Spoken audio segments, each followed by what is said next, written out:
চিকিৎসা অবহেলার অভিযোগে শাহবাগে জুলাই আন্দোলনে আহতদের বিক্ষোভ। খুলনায় বৈষম্য বিরোধীদের উপর হামলা, হাসপাতালে 2 ছাত্রী।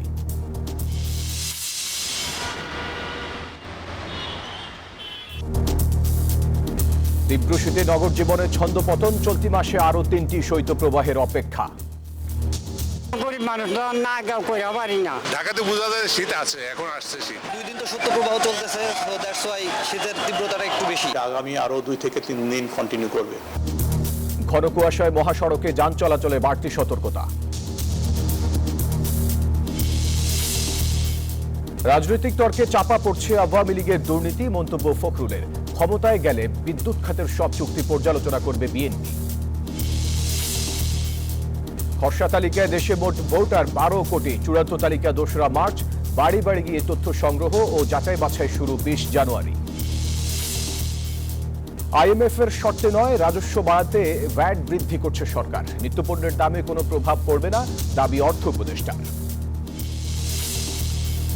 প্রবল বৃষ্টিতে বন্যার মুখে ইংল্যান্ডের ম্যানচেস্টার। শহরের বাসিন্দাদের সরাতে হলুদ সতর্কতা জারি। গাজায় শীতে মানবিক সংকট। এবং বিপিএল এর টিকিট নিয়ে ফের বিশৃঙ্খলা। স্টেডিয়ামের গেট ভেঙে ঢুকে পড়ল দর্শক। সুইমিং কমপ্লেক্সের কাউন্টার ভাঙচুর, অগ্নিসংযোগ। দর্শক, স্বাগত নিউজ 24 সংবাদে। পুরো সংবাদে আপনাদের সাথে আছি আমি ফয়সাল মাহমুদ। দর্শক, দেখছিলেন সংবাদ শিরোনামগুলি। এবারে পুরো খবর। চিকিৎসায় অবহেলা সহ নানা অভিযোগে বিএসএমএমইউ এর সামনে সড়ক অবরোধ করে আন্দোলন করেছেন বৈষম্য বিরোধী আন্দোলনে আহতরা। তারা অভিযোগ করেন, ফ্যাসিবাদের দোসররা এখনও হাসপাতালে থাকায় চরম অবহেলায় দিন কাটাচ্ছেন তারা। একই অভিযোগ ইউল্যাব বিশ্ববিদ্যালয়ের শিক্ষার্থীদের। সমন্বয়করা জানান, অভিযোগের সত্যতা পেলে দ্রুত ব্যবস্থা নেওয়া হবে। বিএসএমএমইউ হাসপাতালের সামনের সড়কে শুয়ে আছে রনি। স্বৈরাচার বিরোধী আন্দোলনে যোগ দিয়ে 17 জুলাই বরিশালে গুলিতে কোমর ভেঙে যায় তার। রনির পাশে হুইল চেয়ার সহ বিভিন্নভাবে অবস্থান করছে আরও অন্তত 20 জন আহত রোগী। মূলত এরা সবাই আন্দোলন পরবর্তী সময় থেকে বিএসএমএমইউতে সেবা নিচ্ছেন। এ সময় নিম্নমানের খাবার, চিকিৎসায় অবহেলা, অসদাচরণ সহ নানাবিধ অভিযোগে বৃহস্পতিবার সন্ধ্যা 6:30 থেকে পরিচালকের পদত্যাগ চেয়ে সড়ক আটকে আন্দোলন শুরু করেন তারা। আমরা যখন যেতাম আমাদের সাথে সে অনেকভাবে রুট ব্যবহার করতো, খারাপ ব্যবহার করতো। অনেক ক্ষেত্রে ওষুধ আনতে গেলে হয়রানির শিকার হইতো। চিন্তা সার্জারি হয়েছে, আমাকে ধাক্কা দেওয়া ফালা দিছে। আমি তার উপর দিয়ে আমার ওরা 2-3 থাপ্পড় মেরে ফেলছে। 5 মাস মানে রক্তের গন্ধই এখনো শেষ হয় নাই। তারা এখনই মনে করেন আমাদের সাথে জুলুম করা শুরু করছে। তো মাস ধরে হসপিটালে গুলি খেয়ে পড়ে রয়েছে, হাতের অবস্থা দেয় না, হাতে কোনো ঠিক হয় না। এক খাবার আমরা রুগীরা কয় বেলা খাবো। এই জায়গায় 3 তলায় আমরা যাই দেখবেন একজন আনসার দিয়ে কেসিকে আটকাইতো। আমাকে কোনো কথাও কইতে দেয় না, আমাকে বাইরেতে দেয় না। আমরা নিরুপায় হইয়া সবাই রাস্তায় নামছি। 7:15টায় আহতদের সাথে কথা বলতে আসেন জাতীয় নাগরিক কমিটির মুখ্য সংগঠক সার্জিস আলম। বলেন, এর সত্যতা পেলে আন্দোলনরতদের দাবির পক্ষে তিনি। বিভিন্ন অসুবিধার কথা যখন আহতদের ভাষ্য অনুযায়ী ডিরেক্টরকে বলতে যাওয়া হয়, তার রিপ্লেগুলো মানে যেভাবে যে ওয়েতে হওয়া উচিত ওই ওয়েতে হয় না। তার রিপ্লেগুলো হয় অনেকটা তুচ্ছ তাচ্ছিল্যভাবে এভাবে, এবং এভাবে বলা হয় যে তোমরা রিলিজ নিয়ে চলে যাও। এরকম অনেক কথা বলা হয় যেগুলো তাদের মনে হয় যে তাদের ন্যূনতম আত্মসম্মান যেটুকু, ওই আত্মসম্মানেও লাগে। আন্দোলনকারীরা আরও অভিযোগ করেন, ফ্যাসিবাদের দোসররা এখনও হাসপাতালে গুরুত্বপূর্ণ পদে থাকায় এমনটি ঘটছে। এদিকে ফ্যাসিবাদের দোসররা এখনও ইউল্যাবে ঘাপটি মেরে বসে আছেন এমন অভিযোগে 2 দিন ধরে ভিসি পদত্যাগ দাবিতে অনশন করছে বৈষম্য বিরোধী শিক্ষার্থীরা। অনশন ভাঙাতে বৃহস্পতিবার বিকেলে ক্যাম্পাসে আসেন মুখ্য সমন্বয়ক হান্নান মাসুদ। বলেন, এখনও আওয়ামী লীগের এমপিদের প্রভাবমুক্ত হতে পারেনি ইউল্যাব। এবং শিক্ষা কার্যক্রম যেন সচল থাকে, এই বিষয়গুলো নিয়ে মূলত আমরা আলোচনা করে যাচ্ছি। আমরা আশা করি যাচ্ছে অতি দ্রুত এটা সমাধান বের হবে। এসব সমস্যার সমাধানে অনতিবিলম্বে সরকারকে এগিয়ে আসার আহ্বান জানান তারা। মাসুদ সুমন, নিউজ 24, ঢাকা। এদিকে খুলনায় বৈষম্য বিরোধী ছাত্র আন্দোলনের শিক্ষার্থীদের উপর অতর্কিত হামলা চালিয়েছে দুর্বৃত্তরা। হামলায় মোট 8 জন আহত হন। তাদের মধ্যে আশঙ্কাজনক 2 জনকে আইসিইউতে রাখা হয়েছে। ভুক্তভোগী শিক্ষার্থীরা জানান, বৃহস্পতিবার বিকেলে নগরের শিববাড়ির মোড়ে জিয়া হলের ভেতর থেকে তারা মোটর সাইকেলে করে বাহিরে যাচ্ছিলেন। এ সময় 15 থেকে 20 জন দুর্বৃত্ত অতর্কিত ইটপাটকেল ও ছুরি দিয়ে হামলা করে। এতে 8 জন আহত হন। এই ঘটনার প্রতিবাদে সন্ধ্যায় শিববাড়ি মোড়ে বিক্ষোভ সমাবেশ করেন শিক্ষার্থীরা।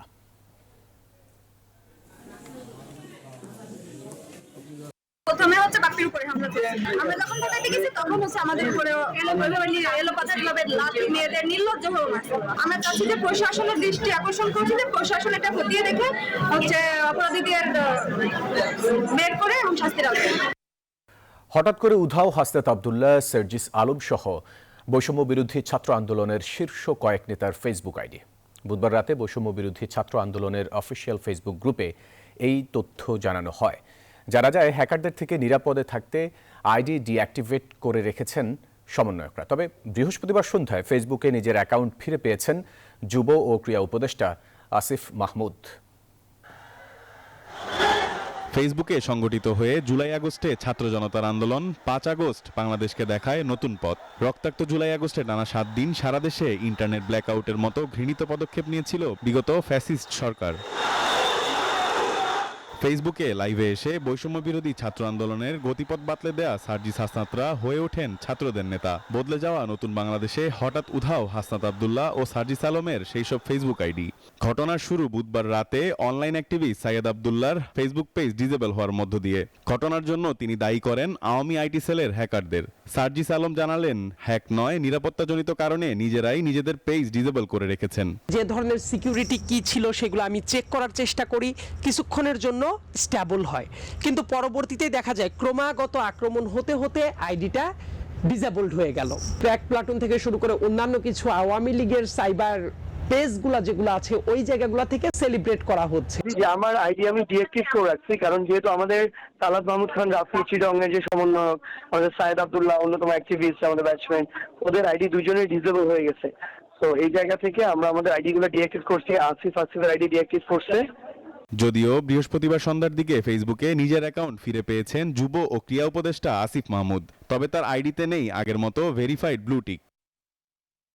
Crack platoon Bangladesh cyber force নামে একটি ফেসবুক পেজ থেকে দাবি করা হয় বৈষম্য বিরোধী ছাত্র আন্দোলনে যুক্ত থাকা অনেকের আইডি ও পেজ ডিসেবল করা হয়েছে। তাদের পেজে তারা দাবি করছে যে সকল ব্যক্তি এবং পেজ স্বাধীনতা বিরোধী প্রচারণায় জড়িত তাদের বিরুদ্ধে প্রতিবাদ স্বরূপ এই আইডি হ্যাক করা হয়েছে।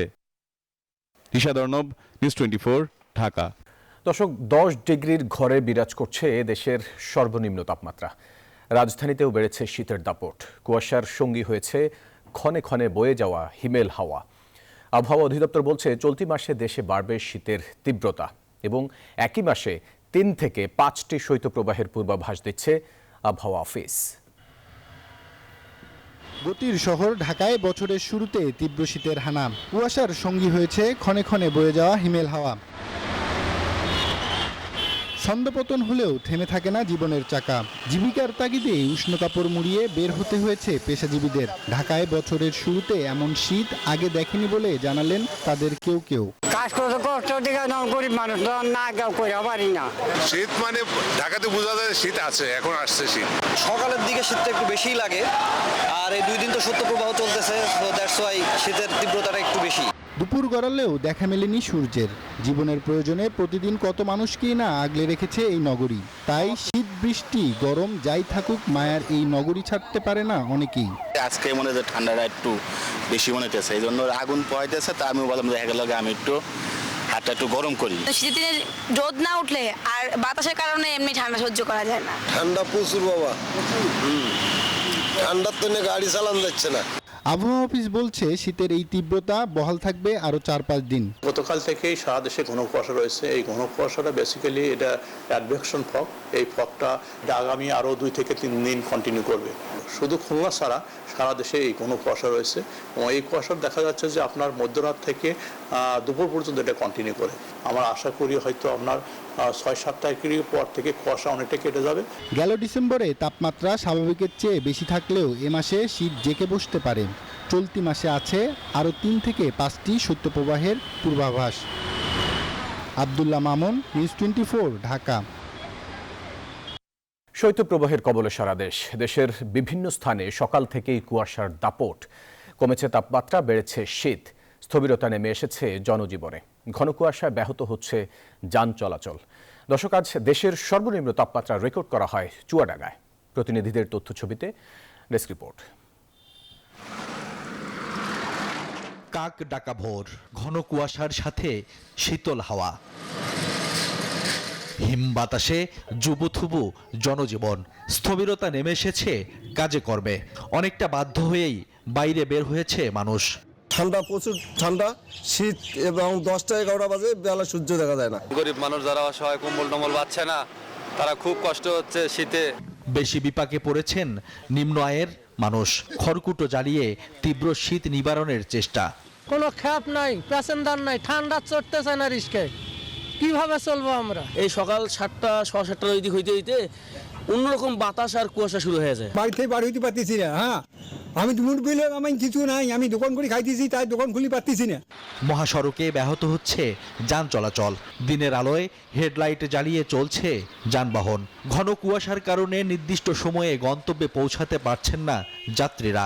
সকাল থেকে যদি কিছু দেন তাহলে আমরা একটু শান্তিভাবে থাকতে পারি। কাজকর্ম আমাদের নাই। ঠান্ডাটা বেশি, একটু এবার ঠান্ডাটা প্রচুর বেশি। এবার বৃহস্পতিবার দেশের সর্বনিম্ন তাপমাত্রা রেকর্ড হয় চুয়াডাঙ্গায় 9.8 degree Celsius. Desk report, news 24। রাজনৈতিক তর্কে চাপা পড়ছে আওয়ামী লীগের 15 বছরের দুর্নীতি, দুঃশাসন। এমনটি মন্তব্য করেছেন বিএনপি মহাসচিব মির্জা ফখরুল ইসলাম আলমগীর। তিনি বলেন, লুটপাট করে বিদ্যুৎ ও জ্বালানি খাত ফোকলা করেছে আওয়ামী লীগ। জানান, বিএনপি ক্ষমতায় গেলে শেখ হাসিনা সরকারের করা এই খাতে সব চুক্তি পর্যালোচনা করা হবে। প্রায় গণমাধ্যমে বড় শিরোনাম, আওয়ামী লীগের 15 বছরের শাসন আমলে বিদ্যুৎ জ্বালানি খাতের নানা অনিয়ম। কুইক রেন্টাল ও ক্যাপাসিটি চার্জের নামে যেন রাষ্ট্রের টাকা লুট করে বিদেশে পাচারের মহোৎসব। আমাদের বিদ্যুৎ খাতে যে দুর্নীতি, আওয়ামী লীগ আমলে বিদ্যুৎ খাতের দুর্নীতির সার্বিক চিত্র তুলে ধরতে গুলশানে চেয়ারপারসনের কার্যালয়ে বিএনপির এই সংবাদ সম্মেলন। এ সময় সাবেক বিদ্যুৎ ও জ্বালানি প্রতিমন্ত্রী, বিএনপির স্থায়ী কমিটির সদস্য ইকবাল হাসান মাহমুদ টুকু বলেন, 15 বছরে কুইক রেন্টাল থেকেই ক্যাপাসিটি চার্জের নামে 1 লাখ কোটি টাকা লুটপাট করেছে আওয়ামী লীগ। রূপপুর থেকে লুট করেছে $500 মিলিয়ন, যার অধিকাংশই গেছে শেখ হাসিনা পরিবারের ঘনিষ্ঠদের পকেটে। বিদ্যুৎ খাতটা তারা একটা মানে একটা ব্যবসায়িক খাত বানিয়ে ফেলেছিল, এবং তারা বুঝতে পেরেছিল এই খাত থেকে কুইক মানি বানানো যায় এবং কোনো হিসাব না দিয়ে। কারণ বিদ্যুৎটা তো হাওয়া, বিদ্যুৎ তো দেখা যায় না। এমন এই ক্যাপাসিটি চার্জ, এই ক্যাপাসিটি চার্জের কোন মেশিনের কত ক্যাপাসিটি, কে এটাকে আইডেন্টিফাই করেছে? ফ্যাসিস্ট সরকারের পতনের পর কুইক রেন্টালের বিষয়ে যে দায়মুক্তি ছিল তা এরই মধ্যে বাতিল করেছেন হাইকোর্ট। বিদ্যুৎ খাতের দুর্নীতি জনগণকে জানাতে গেল 15 বছরে হওয়া সব চুক্তি প্রকাশের দাবি জানান টুকু। পাবলিক প্রকিউরমেন্ট রুল তারা মানেনি, তারা ওই আইন করে বন্ধ করে দিয়ে ইচ্ছা মতো ক্লোজ টেন্ডার করে তারা করে নিজেদের মধ্যে আলোচনা করে ডিসকাশনের মাধ্যমে অ্যাভয়েড করেছেন। তারা কিভাবে কন্ট্রাক্টগুলো করেছে এটা তো পাবলিক করেছে। আমি তো মনে করি যে বর্তমান অন্তর্বর্তী সরকারের প্রথম কাজ হলো জনগণের কাছে এই কন্ট্রাক্টগুলো মুক্ত করে দেওয়া। সংবাদ সম্মেলনে বিএনপি মহাসচিব বলেন, রাষ্ট্র ক্ষমতায় গেলে স্বৈরাচার আমলে হওয়া বিদ্যুৎ ও জ্বালানি খাতের সব চুক্তি রিভিউ করবে বিএনপি। পুরো বিষয়টি আমরা রিভিউ করব, আমরা বলেছি ইতিমধ্যে, এবং রিভিউ করে আমরা সেই হিসাবে যেটা প্রয়োজনীয় সে ব্যাপারে ব্যবস্থা নেব। আওয়ামী লীগের যে দুর্বৃত্তায়ন এবং আওয়ামী লীগের ধ্বংস করে দিয়েছে দেশটাকে, এটা আমি আমাকে যে ভাষায় বলতে যে পোকলা করে দিয়েছে, এটা কিন্তু মানুষ আস্তে আস্তে ভুলে যাবে। এই জন্য আমাদেরকে বারবার এটা বলা দরকার। গুরুত্বপূর্ণ এই সেবা খাতকে ব্যবসার খাত বানিয়ে লুটপাটের রাজত্ব কায়েম করেছিল আওয়ামী লীগ, এমন অভিযোগও করেন মির্জা ফখরুল। আওয়ামী লীগের যে দুর্বৃত্তায়ন। সাইফুল ইসলাম, নিউজ 24, ঢাকা। দর্শক, বিগত আওয়ামী লীগ সরকারের সময় মুজিব বর্ষের নামে কয়েক হাজার কোটি টাকা ব্যয়ে ভাস্কর্য নির্মাণ করে সরকারি টাকা অপচয়ের ঘটনায় এবার অনুসন্ধানে নেমেছে দুর্নীতি দমন কমিশন। দুপুরে দুদক মহাপরিচালক প্রেস ব্রিফিংয়ে এ তথ্য জানান। এছাড়া এদিন অবৈধভাবে সম্পদ অর্জনের অভিযোগে একাধিক সাবেক আমলা ও এমপির বিরুদ্ধে মামলাও করেছে দুদক। মুজিববর্ষ পালন উপলক্ষে প্রায় 4000 কোটি টাকা ব্যয়ে সারা দেশে 10,000-এর বেশি মুরাল ও ভাস্কর্য নির্মাণ করেছিল ফ্যাসিবাদের তকমা নিয়ে বিদায় হওয়া আওয়ামী লীগ সরকার। এবার বিপুল এই অর্থ অপচয়ের পেছনে কারা জড়িত বা কিভাবে ব্যয় করা হয়েছে তা খতিয়ে দেখতে অনুসন্ধানে নেমেছে দুদক। একইভাবে মুজিব কিল্লা নির্মাণ ও উন্নয়নের নামে হাজার হাজার কোটি টাকা তছরূপের বিষয়ে অনুসন্ধান করবে সংস্থাটি। বঙ্গবন্ধু অপ্রয়োজনীয় ভাস্কর্য মুরাল সরকারি অর্থ অপচয় এবং তছরূপের মাধ্যমে হাজার কোটি টাকা ব্যয়ে নির্মাণের অভিযোগের প্রেক্ষিতে এই কমিশন কর্তৃক এই বিষয়ে অনুসন্ধানের সিদ্ধান্ত গৃহীত হয়েছে। দেশ জুড়ে মুজিব কিল্লা নির্মাণ সংস্কার উন্নয়ন প্রকল্প পরিচালক সংশ্লিষ্ট ঠিকাদার অন্যান্যের বিরুদ্ধে হাজার হাজার কোটি টাকা তছরূপ অতিরিক্ত বিল দেয়া সহ বিভিন্ন অনিয়মের বিষয়ে অনুসন্ধানের সিদ্ধান্ত গৃহীত হয়েছে। সরকারি প্রকল্পের প্রায় 92 কোটি টাকা আত্মসাতের অভিযোগে সাবেক ডাক বিভাগের মহাপরিচালক সুধাংশু শেখর ভদ্রর বিরুদ্ধে মামলা করেছে দুদক। এছাড়া ঋণের নামে 500 কোটি টাকা আত্মসাতের ঘটনায় ক্রেয়া গ্রুপের চেয়ারম্যান আব্দুল খালেক পাঠান সহ 6 জনের বিরুদ্ধে মামলার সিদ্ধান্ত নিয়েছে দুদক। যে মামলা রুজু হলে পরবর্তী কার্যক্রমটা হচ্ছে তদন্তকারী কর্মকর্তা নিয়োগ। তদন্তকারী কর্মকর্তা প্রাসঙ্গিক যা যা দরকার হয় সব রেকর্ডপত্রাদি সংগ্রহ করবেন। এছাড়া বিএফআইইউ এর সাবেক প্রধান মাসুদ বিশ্বাসের বিরুদ্ধে 2 কোটি টাকা এবং সাংবাদিক মুন্নি সাহা ও তার স্বামী কবির হোসেন তাপসের ব্যাংক হিসাবে 134 কোটি টাকার অস্বাভাবিক লেনদেনের অভিযোগও অনুসন্ধানের সিদ্ধান্ত নিয়েছে দুদক। বদরুল আলম শাওন, নিউজ 24, ঢাকা। ভোটার হালনাগাদের খসড়া তালিকা প্রকাশ করেছে নির্বাচন কমিশন। এতে দেখা গেছে দেশে মোট ভোটার বেড়ে 12,83,512 জনে দাঁড়িয়েছে। এর মধ্যে নতুন ভোটার 18,33,312 জন। ভোটার বৃদ্ধির হার 1.50%। ভোটার তালিকা হালনাগাদে 20 জানুয়ারি থেকে বাড়ি বাড়ি গিয়ে তথ্য সংগ্রহ করবে ইসি। চূড়ান্ত তালিকা প্রকাশ করা হবে আগামী 2রা মার্চ। প্রতি বছর জানুয়ারি মাসে খসড়া ভোটার তালিকা প্রকাশ করে নির্বাচন কমিশন। তারই অংশ হিসেবে বৃহস্পতিবার এই সংবাদ সম্মেলনের আয়োজন করা হয় ইসি ভবনে। খসড়া তালিকার বিস্তারিত তুলে ধরে সিসিএএমএম নাসির উদ্দিনের নেতৃত্বাধীন নির্বাচন কমিশন।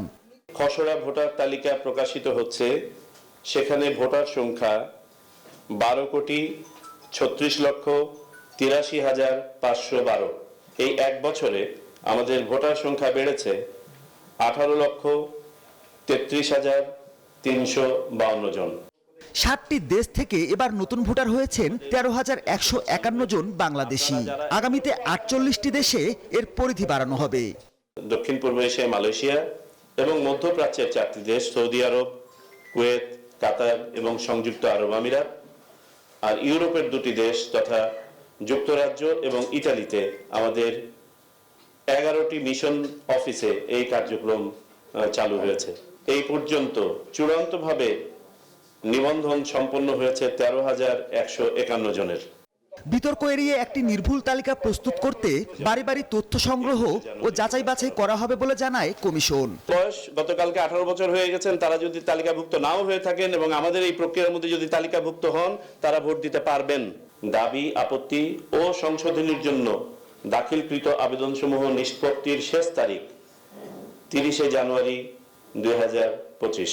চূড়ান্ত ভোটার তালিকা প্রকাশিত হবে 2 মার্চ 2025, যেটি আমাদের জাতীয় ভোটার দিবসও বটে। ভোটার হওয়ার বয়সসীমা 17 বছর করার বিষয়ে রাজনৈতিক ঐক্য ও সংবিধান সংশোধন হলে পরবর্তীতে ব্যবস্থা নেওয়া হবে। একটি নির্ভুল ভোটার তালিকা প্রস্তুত করতে সকলের সহযোগিতা চায় নবগঠিত ইসি। একটি ভোট অনুষ্ঠানের জন্য সার্বিকভাবে সবাইকে সচেতন করবেন। মাহমুদুল হাসান, নিউজ 24, ঢাকা।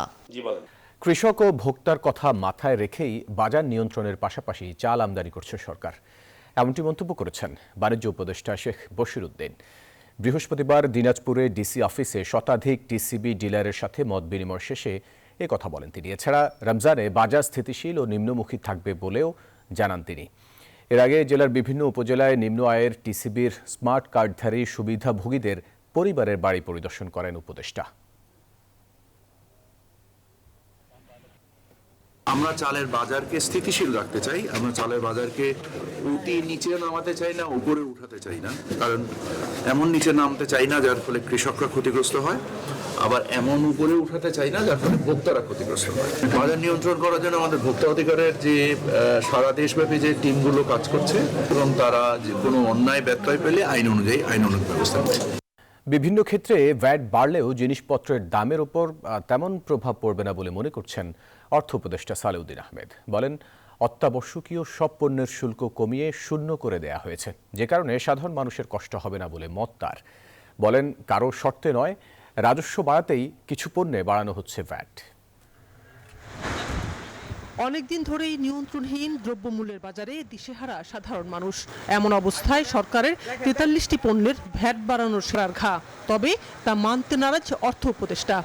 জিনিসপত্রের দামের উপরে তেমন প্রভাব পড়বে না। ইনফ্লেশনের মেইন আমাদের ওয়েটটা ইন্ডিকেটরসগুলো হলো চাল, ডাল, এইগুলো আপনারা জানেন।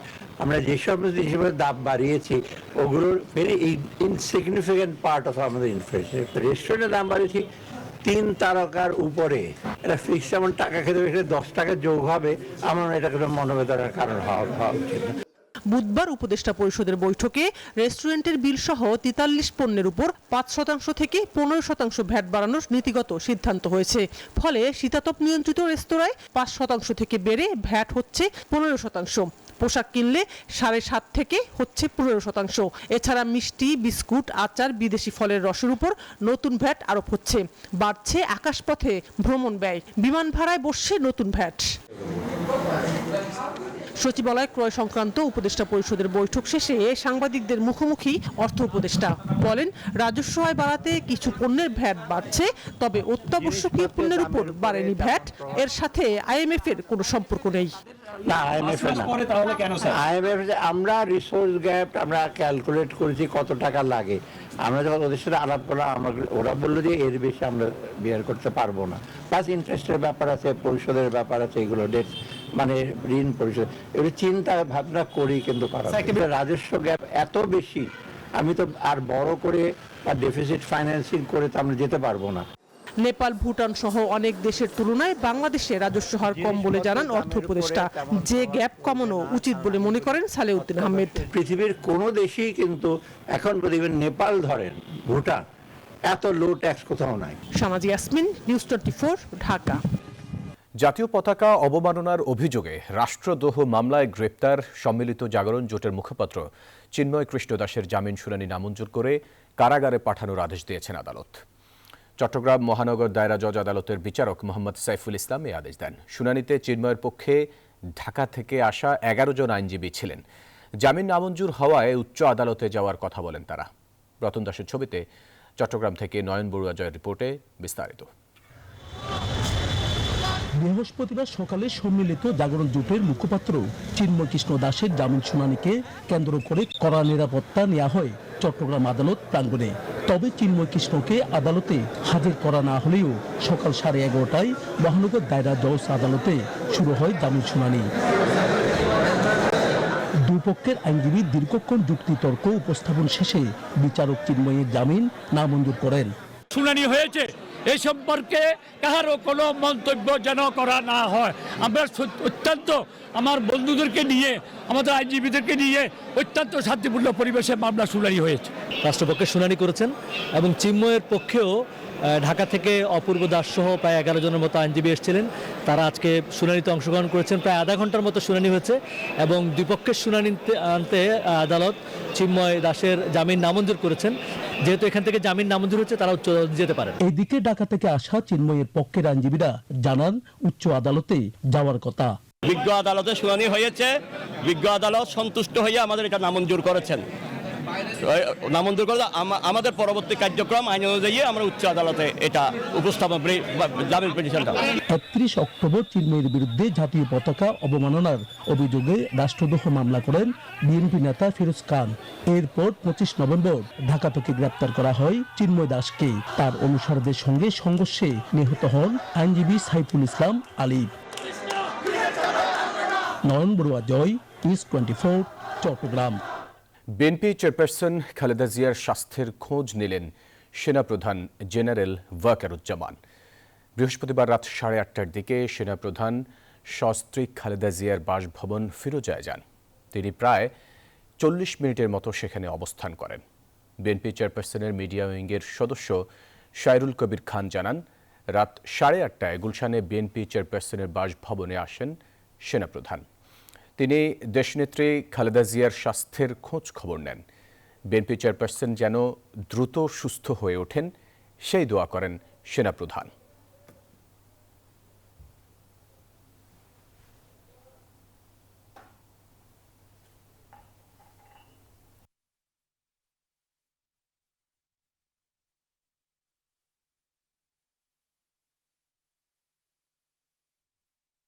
29তম ঢাকা আন্তর্জাতিক বাণিজ্য মেলার অভ্যন্তরীণ সাজসজ্জার কাজ প্রায় শেষ। এখনও পুরোপুরি জমে না উঠলেও দ্বিতীয় দিনের ক্রেতা সমাগম ছিল চোখে পড়ার মতো। যতদিন বাড়বে ক্রেতা সমাগম বৃদ্ধির আশা বিক্রেতাদের। পূর্বাচলে বাণিজ্য মেলা ক্রেতাদের বরণ করে নিতে প্রস্তুত। এখন চলছে সাজসজ্জার চূড়ান্ত পর্যায়ের কাজ। ক্রেতাদের আকর্ষণ বাড়াতে প্রচেষ্টার সর্বোচ্চই দিচ্ছেন তারা। নিজেদের প্রস্তুতিতে রাখছেন না কোনো ঘাটতি। আমরা যথেষ্ট সাড়া পাচ্ছি কাস্টমারদের থেকে। আমাদের কস্টিংটা বেশি হয়, সেই তুলনায় কিন্তু আমরা প্রাইসগুলো বেশি রাখতেছি না, আমরা রিজনেবল প্রাইসে রাখতেছি। আশা করি এবছর ইনশাআল্লাহ ভালো ব্যবসা হবে।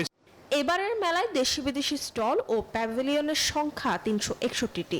বাংলাদেশ বাদে 7টি দেশের মোট 11টি প্রতিষ্ঠান অংশ নিয়েছে এবারের আসরে। বরাবরের মতোই ক্রেতার চাহিদার শীর্ষে দেশীয় পণ্য। ভালো লাগে আর কি, অপেক্ষা করে থাকি একটা দিন ইয়ের জন্য, মাসের জন্য। একসাথে নিচে সব পাওয়া যায়, এটা অবশ্যই ভালো একটা দিক। গতবারের তুলনায় এবার কালেকশন ভালো আসছে। সবার আগে আমরা বাংলাদেশ হিসেবে আমরা আমাদের দেশের পণ্যকে প্রাধান্য দেব। প্রথমবারের মতো এবার বাণিজ্য মেলায় প্রবেশের জন্য থাকছে অনলাইনে টিকিট কাটার ব্যবস্থা। মাসব্যাপী এই মেলা সকাল 10টা থেকে রাত 9টা পর্যন্ত চলবে। সাপ্তাহিক ছুটির দিনে খোলা থাকবে রাত 10টা পর্যন্ত। মরিয়ম আজিজ মৌরিন, নিউজ 24, ঢাকা। 33 পেরিয়ে 34 বছরে পদার্পণ করল বাংলাদেশের ফ্যামিলি শপিং প্রতিষ্ঠান টপ 10 গ্রুপ। বুধবার কেক কেটে জাঁকজমকপূর্ণ আয়োজনের মধ্য দিয়ে প্রতিষ্ঠাবার্ষিকীর আয়োজন পালিত হয়। এ সময় উপস্থিত ছিলেন প্রতিষ্ঠানটির প্রধান পরিচালক মোহাম্মদ শফিকুল ইসলাম সহ ঊর্ধ্বতন কর্মকর্তারা। ব্যবসায়ী আলহাজ মোহাম্মদ সৈয়দ হোসেনের হাত ধরে 1992 সালে ছোট পরিসরে যাত্রা শুরু করে প্রতিষ্ঠানটি। বর্তমানে গ্রুপ অব কোম্পানিতে পরিণত হওয়ার পাশাপাশি রাজধানীসহ দেশ জুড়ে 46টি আউটলেট প্রতিষ্ঠা করতে সক্ষম হয়েছে ব্র্যান্ডটি।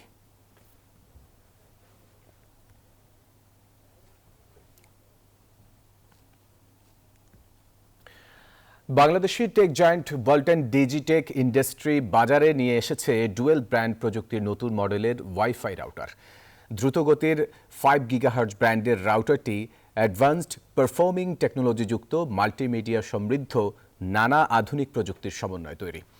বুধবার গাজীপুরের চন্দ্রায় ওয়ালটন হেডকোয়ার্টার্স পরিদর্শনকালে নতুন মডেলের এই রাউটারের উদ্বোধন করেন বিটিআরসির chairman major general Mohammad Emdadul Bari. এছাড়া অনুষ্ঠানে উপস্থিত ছিলেন বিটিআরসির commissioner brigadier general Iqbal Ahmed, মহাপরিচালক ব্রিগেডিয়ার জেনারেল মোহাম্মদ মনিরুজ্জামান জুয়েল এবং brigadier general Mohammad Aminul Haque, Walton Digitech industries লিমিটেডের chairman SM. Rezaul Alam, managing director SM. Manzurul Alam Avi, AM. Liakat Ali ও chief business officer Tauhidur Rahman রাত।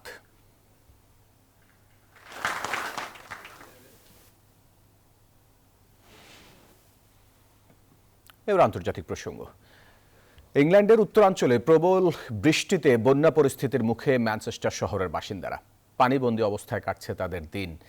জারি করা হয়েছে হলুদ সতর্কবার্তা। ভারী বৃষ্টিপাত ও বাতাসের দাপটে ব্যাহত হয়েছে নববর্ষ উদযাপন। অন্যদিকে মধ্য গাজার দেইর আল বালাহ সমুদ্র সৈকতে শীতে বিপর্যস্ত বাস্তুচ্যুত ফিলিস্তিনিরা। তাঁবুতে বসবাসরত এসব মানুষ জীবন যুদ্ধে লড়াই করে যাচ্ছেন উষ্ণ থাকার চেষ্টায়। ভয়াবহ বন্যার কবলে যুক্তরাজ্যের ম্যানচেস্টার। একদিনের বৃষ্টিতেই তৈরি হয়েছে এই বন্যা পরিস্থিতি। 1 জানুয়ারি শুরু হওয়া দ্বিতীয় দিনের বৃষ্টিতে ইউনাইটেড কিংডমের কিছু অংশ প্লাবিত হয়েছে বাড়িঘর। রাস্তার বিভিন্ন জায়গায় পানিতে আটকে রয়েছে যানবাহন। উদ্ধার ও পানি নিষ্কাশনের কাজ শুরু করেছে কর্তৃপক্ষ। বিচ্ছিন্ন হয়ে পড়েছে বিদ্যুৎ ও সুপেয় পানি ব্যবস্থা। জরুরি অবস্থা জারি না করা হলেও বাসিন্দাদের সর্বোচ্চ সতর্ক থাকার পরামর্শ দেওয়া হয়েছে। সতর্ক গ্রেটার ম্যানচেস্টার পুলিশ সদস্যরাও। তবে বন্যা পরিস্থিতির আরো অবনতি হতে পারে বলে সতর্ক করেছে আবহাওয়া দপ্তর। তারা জানিয়েছে আরো বাড়তে পারে বৃষ্টিপাতের মাত্রা। কিছু কিছু এলাকায় বৃষ্টিপাত হতে পারে 10 সেন্টিমিটারেরও বেশি। এদিকে দেশটির আবহাওয়া অফিসের পক্ষ থেকে বলা হয়েছে ল্যাঙ্কাশায়ার ও ম্যানচেস্টারে ভারী বৃষ্টির পূর্বাভাসের হলুদ সতর্কবার্তা দেখানো হয়েছে। কিছু কিছু এলাকায় তুষারপাতের সম্ভাবনাও রয়েছে বলে জানিয়েছে আবহাওয়া অফিস। অন্যদিকে তীব্র ঠান্ডায় উষ্ণ থাকার জন্য সংগ্রাম করছে মধ্য গাজার দেইর আর বালাহ সমুদ্র সৈকতে তাঁবুতে বাস করা বাস্তুচ্যুত ফিলিস্তিনি পরিবারগুলো। রাতে দুর্ভোগ এবং সমুদ্রের কাছে অস্বাভাবিক ঠান্ডা, প্রত্যেকে যার যা পড়েছে তা ছাড়া আর কিছুই নেই। প্রার্থনা করছি শীত এ যেন বাতাস, ঠান্ডা বা বৃষ্টি না হয়। ডিসেম্বরের শেষ সপ্তাহে এই অঞ্চলে তাপমাত্রা 9 ডিগ্রি সেলসিয়াসের মতো নিচে নেমে গেছে, যার জেরে ইউরোপীয় হাসপাতালে কাজ করা একজন নার্স সহ বেশ কয়েকজনের মৃত্যু হয়েছে এবং কমপক্ষে 3 শিশু মৃত্যু হয়েছে যারা ঠান্ডায় রাতভর ঘুমিয়েছিল। চন্দ্রা, নিউজ 24। বিপিএলে টিকিট কাণ্ডে আবারও উত্তপ্ত মিরপুর। উদ্বোধনী দিনে টিকিট না পেয়ে মিরপুর স্টেডিয়ামের দরজা ভাঙার পর সংস্কার শেষ না হতেই এবার টিকিট কাউন্টারে আগুন ধরিয়ে দিয়েছে বিক্ষুব্ধ দর্শকরা। দীর্ঘ সময় লাইনে দাঁড়িয়ে টিকিট না পেয়ে ক্ষোভ ঝেড়েছেন অনেকে। বাংলাদেশ প্রিমিয়ার লিগের এবারের আসর অন্যবারের চেয়ে হবে আলাদা, এমন প্রতিজ্ঞা নিয়ে শুরু হয়েছে বিপিএল। তবে ঠিকই টিকিট কাণ্ডে অন্য আসরকে ছাড়িয়ে গেছে 11তম আসর। ক্রিকেটের প্রাণ দর্শক, তারাই এবার বিপিএল এর একটি টিকিটের হাহাকারে পুড়ছে। দেশের সবচেয়ে বড় ফ্র্যাঞ্চাইজি টুর্নামেন্টের খেলা দেখতে উদ্বোধনী ম্যাচ থেকেই চলছে দর্শকদের সংগ্রাম। একদিন বিরতি দিয়ে আবারও মিরপুরে ফিরেছে বিপিএল। বৃহস্পতিবার দিনের প্রথম খেলা শুরুর আগেই টিকিট প্রত্যাশীরা টিকিট কাউন্টার ভাঙচুর ও অগ্নিসংযোগ করেন।